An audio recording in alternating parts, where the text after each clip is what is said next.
Hi, Denny Johnson. This is January 2nd, 2014. And this is a response to a question provided by Dolores from Spain. This is part of the Rayid International Facebook group. I respond to questions from people who are seeking something. I do only my best to provide my experience, my feelings, and also I provide my many mistakes, all of the experiments I've tried. So be patient with me as I attempt to respond to this question about prayer. Dolores, you asked about is there a prayer for cleaning the family tree? And before I respond to that more specifically, I would like to take a moment to respect and appreciate your question and the purpose for which you have asked this question. I've not seen you for many years, but I've known you for 25 years thereabouts. We met in Sao Paulo, Brazil, well, when we were both much younger. And I know that you have had a life dedicated to seeking truth, light, love, peace. I know you as somewhat of a zealot in these matters, a kindred friend, because I too am occasionally a zealot about these things. I know that you've tried many processes. You've been dedicated. You get up at 4 in the morning and you do lots of prayers, rituals, meditations, visualizations, breath work, yoga. Well, I don't know what you've been doing recently, but I have a pretty good idea that you've just been continuing on your earnest search to explore the reality about what life is, perhaps what the soul is, what the divine is. I respect this process in you, and I would like to just give you a moment to say I do appreciate what you've done for many people, because you've also led these experiences. And I'm sure that you're still, in some way or another, guiding others to seek.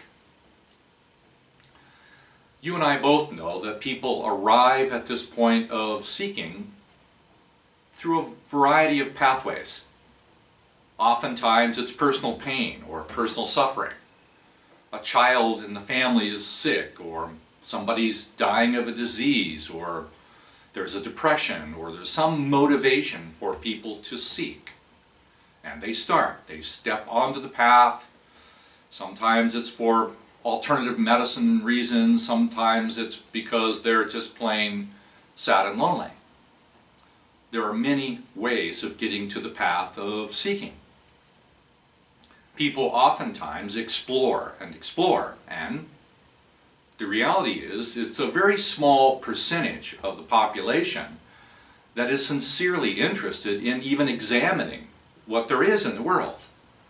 You and I can both look around at the greater majority of the world and realize that they are in horrible pain and denial, frustration, anger, power, politics, greed, all the things that we see in the world, conspiracies of control, and violation of the soul. And most people are not really interested in the things that you and I are actually interested in. So there are those that step on the path and they begin to explore. And you know, there are thousands of techniques and tools. Many physical ones, of course. Supplements and remedies and things that will change the body chemistry and things we do and so on and so on. There's lots of integration processes. There's deep tissue work, there's postures, there's yoga, there's Tai Chi, there's Qigong, and on and on and on. Many other processes of emotional release and meditations, many forms of breath work and extended work and so on and so on. And yes, I've done many of them. Not all of them, but I've done a lot of them. I've done a few that some people haven't done. Many weeks, 5 weeks of fasting and begging and praying, and I've done celibacy. I've done all those types of things and tried this and that, and I've tried sacred sex for extended periods of time. Yes, I've tried things. I've done many things. I've gone to the Native American and the Navajo reservation. And yes, I had a peyote experience and was quite revealing. I've done shamanic things in different places and remote parts of the continents. I've been a seeker for a very long time. Yes, I've done the ayahuasca and I've done other things, and keep looking, and then you'll just see how there is a ongoing rotation of these tools and techniques as they go from continent to continent under different names. Goes all the way back to the confrontational ones in the US of LifeSpring and EST and the Forum and all of these things that were very popular in the 70s. And you see affirmations and all of the think and grow rich and be powerful and control the mind things that kind of went out of fad. You see people who want to deal with emotional processing. You see all kinds of groups. You see masters and bishops and religions and gurus and teachers, and they just keep kind of changing the name of the popcorn as they basically redistribute it. I'm not saying that some of these things don't actually do some good. Some do. Actually, part of the danger is that some of these techniques actually began to work. Yes, changing your body chemistry? Sure. Not doing alcohol, drugs, not doing meat? Yeah, sure, all these things help. Clean body, living, meditation, these things, yes, they do. Focused breath work, yes. Imagery in the family tree that I'm part of, yes, I'm studying each part of this. I'm willing to do the body chemistry part because people are there, not because it's a compelling interest in me. I'm willing to do the experience of, hey, let's look at the family tree dynamics because many people are looking at it. Some are also looking at the soul. Now here's the thing that troubles me. I need to be clear with you about some of this. Because what happens is, and this is just my current comprehension, is that we may arrive at the point where we desire to experience the soul. We arrive because of pain, or we arrive because of desire. We arrive because we have religious fixations. We arrive for a variety of reasons to finally wanting to know who we are, what we are, all the things that we've just mentioned. Yes. Now the challenge is that we can go along this pathway and continue this process of growth. This process of growth is continuing to seek these instruments, modalities, changes of body chemistry, interior emotional processing things. We can do a lot of different things. We can try Traeger, we can try Reiki, we can do another thing, we can do Bowen work, we can do all these different elaborate forms of gradual self-improvement. You and I can make a decision. We can decide to be friends, because one of the most perhaps painful things we go through is we realize after a while, sometimes our own family, they're like aliens. It's hard to relate to parts of our own family that don't necessarily have any interest at all in what your own heart or soul seeks to be. And then they can say derogatory things, or you're part of a cult, you're part of this, you're part of that, and your own family can even disown you, and quite frankly, I've gone through that, and it's very painful. Family is a challenging thing, but you and I can also make choices. We can choose to care. We can choose to be friends. We can choose to support. We can choose to love. I can use my free will, an extraordinary gift. I can use my free will to become better in some way. I can, manage my own emotional reactions. I can curb my anger. I can be more ethical. I can be more moral. I can be more honest. I can choose to be developed in a way.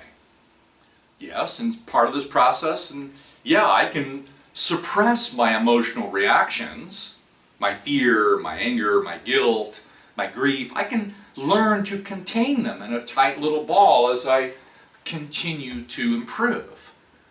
Yes, I can continue to improve while not really dealing with the interior experiences of patterns that might be in my own soul. There could be issues inside of my own soul that I'm refusing to deal with because here, I'm gradually getting better.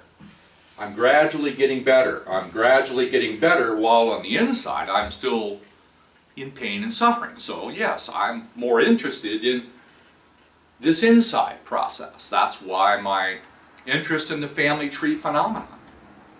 Yeah, I'm interested in what's inside my soul.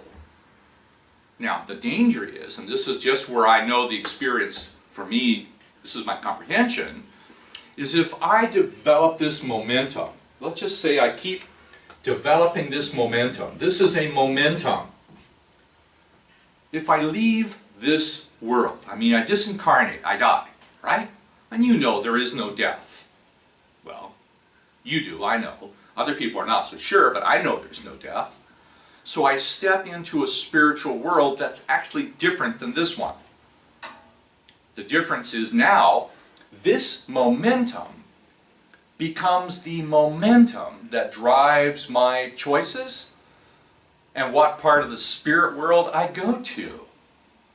And I'll go to a place where I find other people just like me that have developed the same degree of the desire for that momentum for improvement.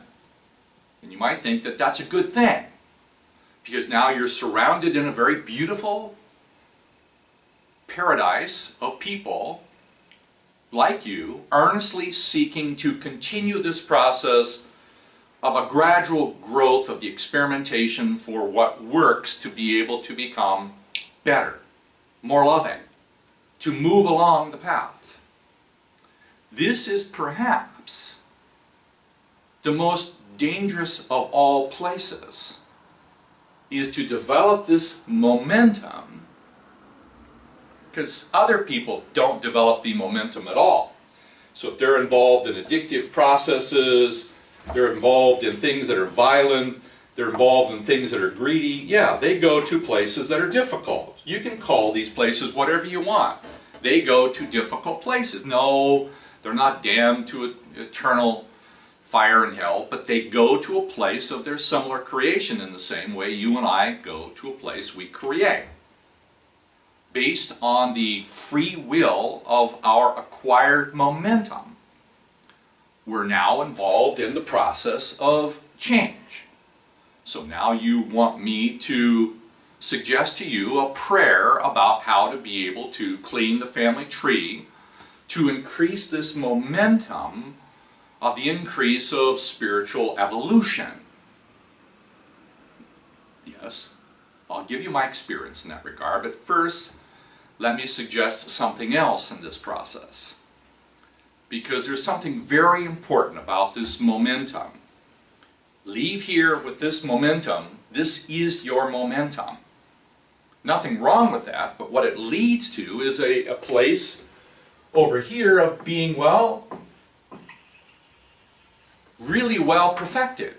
Gradual degrees of higher and higher, more beautiful places to exist and to live.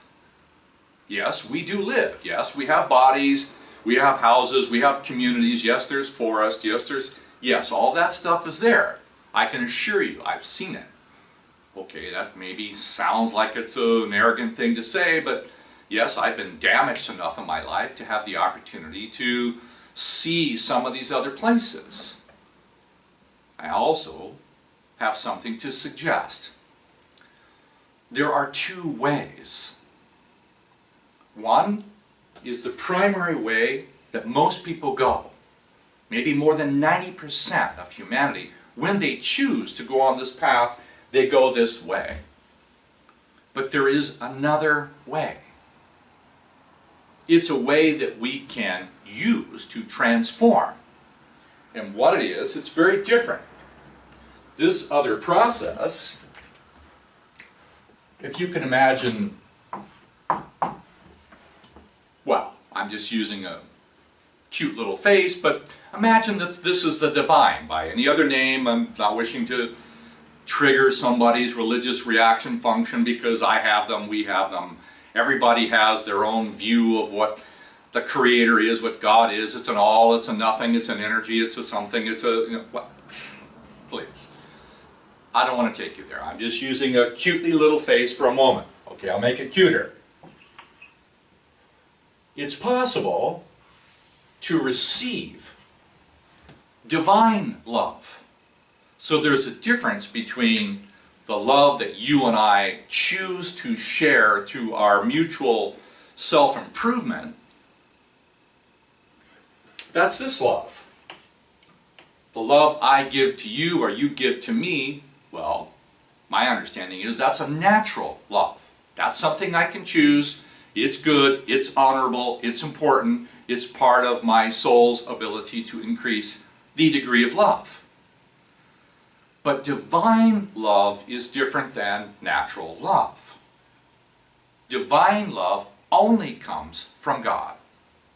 And only comes when I engage in the sincere understanding of the feeling of it, how it works, and I sincerely ask for divine love to help this. So what is the instrument of my improvement? Is my improvement coming from a divine level or from my own self-reliant level? Don't get me wrong, self-reliance, personal responsibility, they're important. But if I engage in my personal responsibility over an extended period of time and become self-reliant in all of my improvement and I get better gradually, I actually may be missing out on the momentum that would take me into a union with God because I'm using divine love to increase my capacity to love. Now I'm saying you can also combine them. Of course you can. You can choose to do the divine love and add divine love to the process of the natural love. Divine love includes natural love. Natural love does not include divine love. That's a subtle distinction, but very important. Why is it so important? Because if I go along this path, I'm on the gradual path of personal transformation by my own effort, and I become capable of becoming a perfected human being. Yes, virtually an immortal human being with amazing powers of which we can only barely comprehend. Or I can use the divine love through prayer to actually transform the nature of my soul that is no longer a human soul, but is a divine or celestial soul, virtually an angel.